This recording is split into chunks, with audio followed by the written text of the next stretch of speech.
So hello guys, आज हम पढ़ने जा रहे हैं क्लास 11th फिजिक्स की बुक 2 का एक और नया चैप्टर विच इज थर्मोडायनेमिक्स की most important derivation which is of Mayer's formula. अब मेयर्स फार्मूला होता क्या है? मेयर्स फार्मूला होता है Cp minus Cv is equal to R। हमको सब पता है यहाँ पे क्या होता है। Cp होता है heat capacity at constant pressure, heat capacity at constant volume. Cv होता है R अपना गैस कांस्टेंट। ठीक है जी। अब ये फॉर्मूला आया कैसे, इसको डिराइव करेंगे। ठीक है। और फर्स्ट लॉ ऑफ थर्मोडायनेमिक्स क्या होता है अपन ने भी पढ़ा है, delta Q is equal to delta U plus delta W लिख लेते हैं ना। Delta Q is equal to delta U plus delta W। First law of thermodynamics को मैं ऐसे लिख सकता हूं, चलो। और फर्दर इसको मॉडिफाई करके मैं ऐसे भी लिख सकता हूं, डेल्टा Q। वर्क डन का फॉर्मूला अगर आपने पढ़ा होगा तो पता होगा, वर्क डन होता है P delta V, pressure into change in volume. ये फॉर्मूला एक और होता है। ठीक है जी। Delta U plus P delta V भी लिख सकते हैं, है ना। ये भी एक फॉर्मूला होता है, वर्क डन की जगह मैं ये भी लिख सकता हूँ। ठीक है। डेल्टा W लिख लो, है ना। तो अपन ऐसा लिख सकते हैं ना, W की जगह अपन P डेल्टा V भी लिख सकते हैं। अगर अपन इसको अब ऐसे लिख दिया, ठीक है, आप इसको लिख सकते हैं। अपन आगे चलते हैं। अब अगर मैं फर्स्ट फॉर कांस्टेंट वॉल्यूम, देखो इसमें दो चीजें आ रही, कांस्टेंट प्रेशर, कांस्टेंट वॉल्यूम। तो मैं दो कंडीशन लगाऊंगा इधर। सबसे पहले मैं कांस्टेंट वॉल्यूम के लिए चीजें निकालूंगा, फिर कांस्टेंट वॉल्यूम के लिए। आप देखते रहना, ठीक है, बढ़िया से। अपन इसको सॉल्व करते हैं, है ना। आप भी सॉल्व करिएगा। शुरू करते हैं। सबसे पहले मैं कांस्टेंट वॉल्यूम की अगर मैं बात करूं तो ये वाली रिलेशन है फर्स्ट लॉ ऑफ थर्मोडायनेमिक्स की, P डेल्टा V वाली, मैं वो निकालूं तो delta Q is equal to delta U plus P delta V लिखा मैंने। ठीक है।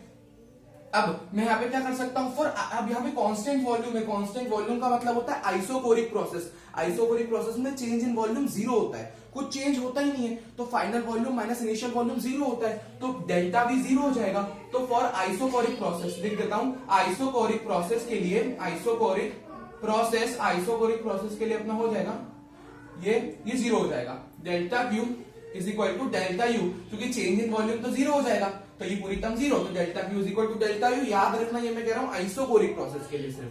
आगे बढ़ते हैं। अब यहाँ पे मैं और क्या लिख सकता हूं, अब डेल्टा Q का formula upon in terms of Cv लिखना चाहे। कांस्टेंट वॉल्यूम के लिए अपन Cv की बात करते हैं, हीट कैपेसिटी है कांस्टेंट वॉल्यूम। तो डेल्टा Q का formula in terms of Cv मैं क्या लिख सकता हूं, अगर आपने चैप्टर पढ़ा होगा तो डेल्टा Q होता है delta Q is equal to NCV delta T। ठीक है। फॉर कांस्टेंट वॉल्यूम की अगर मैं बात करूं तो डेल्टा Q का ये फॉर्मूला होता है, चेंज इन मतलब, है ना। तो ये अपना ये फॉर्मूला जो होता है ना, अब इसकी जगह मैं n को 1 ले लूं, let n is equal to 1, तो ये हो जाएगा delta Q is equal to Cv delta T। ये हो जाएगा Cv डेल्टा T। ठीक है। ये फॉर्मूला आ गया। अब इसको अपन इसको और अच्छे से लिख लेते हैं, delta Q bye delta T हो जाएगा Cv हो जाएगा।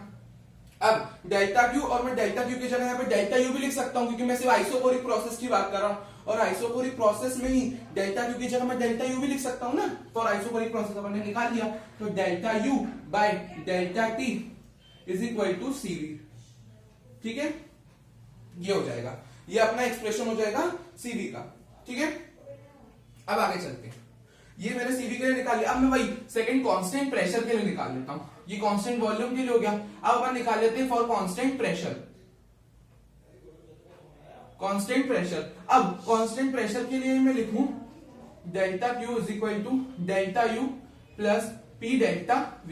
मैं यहां पे भी लिख सकता हूं same first law of thermodynamics, but यहां पे ये है कि मैं डेल्टा V को जीरो नहीं कर सकता, क्योंकि मैं बात कर रहा हूं कांस्टेंट प्रेशर की, जो की कंडीशन होती है आइसोबारिक प्रोसेस की, है ना। सारी प्रोसेस होती है आइसोबारिक प्रोसेस, जैसे आइसोथर्मल भी पढ़ी होगी आपने, जब जहां पे डेल्टा T जीरो होता है, change in temperature, adiabatic process भी होती है, जहां हीट का ट्रांसफर जीरो होता है, दैट द डिफरेंट थिंग्स, जो भी अलग चीजें, दो प्रोसेस और भी होती है ना। तो यहाँ पे अब मैं यहाँ पे क्या लिख सकता हूँ, यहाँ पे अब भाई डेल्टा Q का फॉर्मूला Cp की टर्म्स में क्या होता है, ये होता है NCP डेल्टा T। जैसे अपन ने NCV डेल्टा T लिखा ना, NCP डेल्टा T। ठीक है। तो n को मैं वापस 1 ले लेता हूं, तो डेल्टा Q बाय, अब n को 1 ले लिया तो मेरा ये हो जाएगा delta Q is equal to Cp delta T। ठीक है। अब मैं डेल्टा T को नीचे ले आ जाता हूं, delta Q is equal upon delta T is equal to Cp। ठीक है। तो ये हो गया। यहाँ पे आप डेल्टा Q को रिप्लेस नहीं कर सकते, वो आइसोकोरिक के लिए था। ठीक है जी। तो वो कंडीशन अलग थी। अब मैं क्या कर सकता हूं, अगर मैं डेल्टा Q की यहाँ वैल्यू पुट करूं वापस से, डेल्टा Q की वैल्यू मैंने, देखो यहाँ पे मैं ये डेल्टा Q की वैल्यू पुट कर सकता हूँ ना।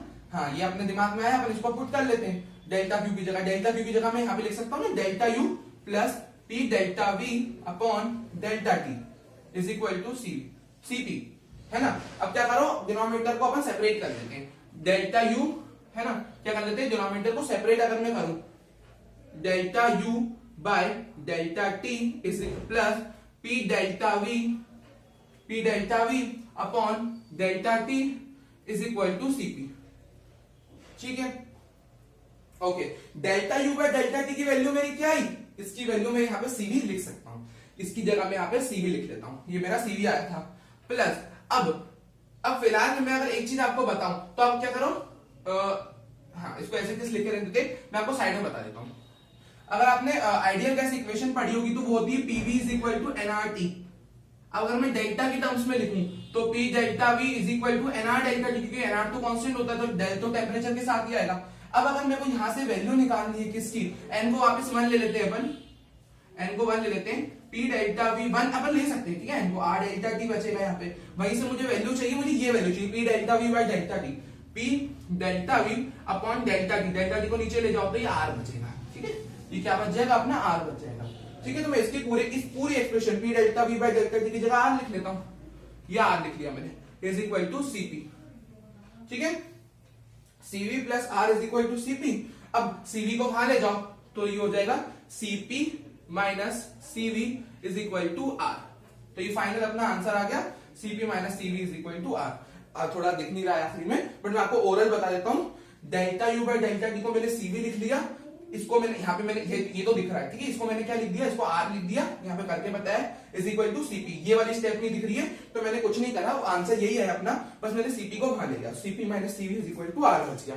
तो आप थोड़ा एडजस्ट कर लीजिएगा, जो मैंने बोला वो लिख लीजिएगा, ठीक है।